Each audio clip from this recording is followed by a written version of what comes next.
ကဲနောက်တစ်ခုအလွန်အရေးပါတယ်ဟာဒါကတော့အသက်ထင်ရှားရှိနေတယ်ပေါ့ကြောင့်ရဲထရမယ်လို့ဆိုတာပုံညာဒုက္ခဇီဝိတသင်္ခယလူဆိုတာတနေ့သေးမှာပဲအဲ့ဒီတနေ့သေးမဲ့လူချင်းမှာဘာဟာကိုအတွက်အရေးကြီးဆုံးလို့ဆို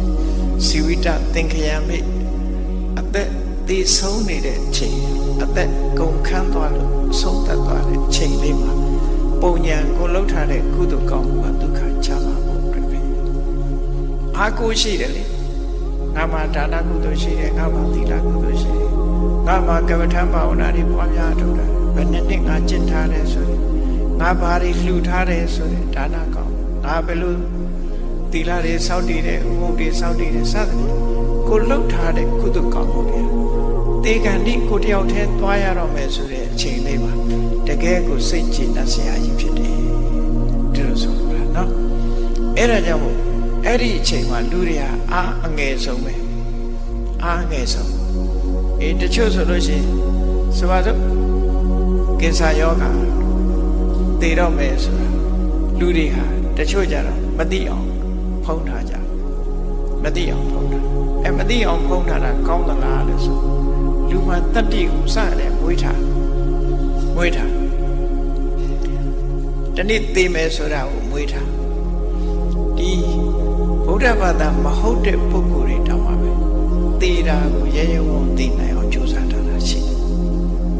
အလုံးကြားဖို့ကြလိမ့်မယ်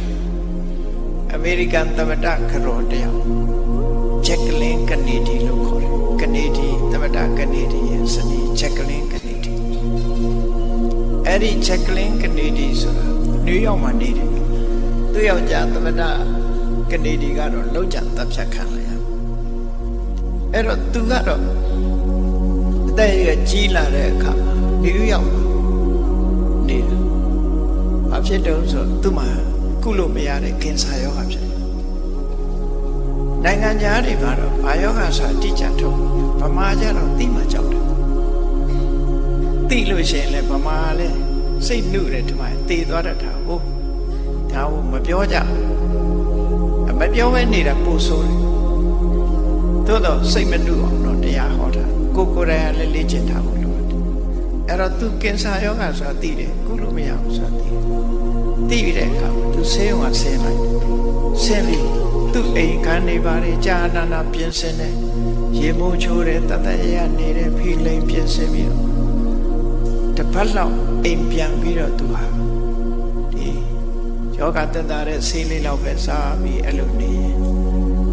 ဒီမငြီးမညူပဲနဲ့အိယာပေါ်မှာအိရင်ပဲသိဆုံးသွားတယ်လို့ဆိုဗုဒ္ဓဘာသာမဟုတ်ဘူးသူစိတ်ဆိုတာလုပ်လို့ရတယ်လို့ဆိုတယ်နော်အဲ့ဒီလိုမဟုတ်ဘဲနဲ့တရားမှာကြောင်းလို့ဖုံးဖိထားကြတယ်ပြောလိုက်ရင်စိတ်ဆင်းရဲမှဆိုလို့ဆိုပြီးတော့ဖုံးမသိဘူးလားသိမှာသိတဲ့အခါကျတော့ခြေကိုင်ပြီးလည်းမကိုင်ပြီးဖြစ်အဲ့ဒီလိုဖြစ်တာဒါကြောင့်မို့မြတ်စွာဘုရားပုံညာဒုက္ခဇီဝိတသင်္ခယကုသိုလ်ကောင်းမှုတွေအားကိုးလိုက်ဘုန်းကြီးတို့မြတ်စွာဘုရားရဲ့သုတ်တံဟောထားတဲ့သုတ်တံတွေကိုရည်ညွှန်းပြီးတော့အာပိစကားဆိုတဲ့တရားဟောထားတာရှိတယ်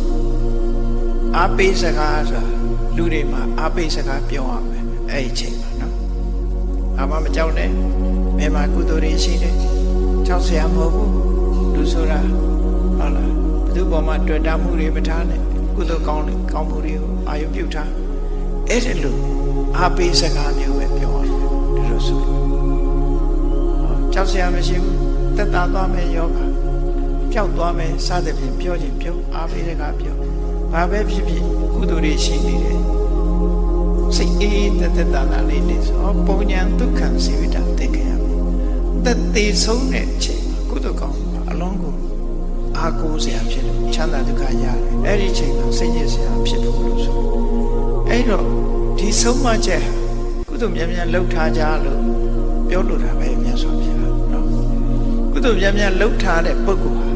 တည်ရဲတယ်လို့ဆိုတယ်လို့ဆိုတည်တာတည်ရဲတယ်ပေါ့ဒါလည်းအရေးကြီးတဲ့အချက်တစ်ခု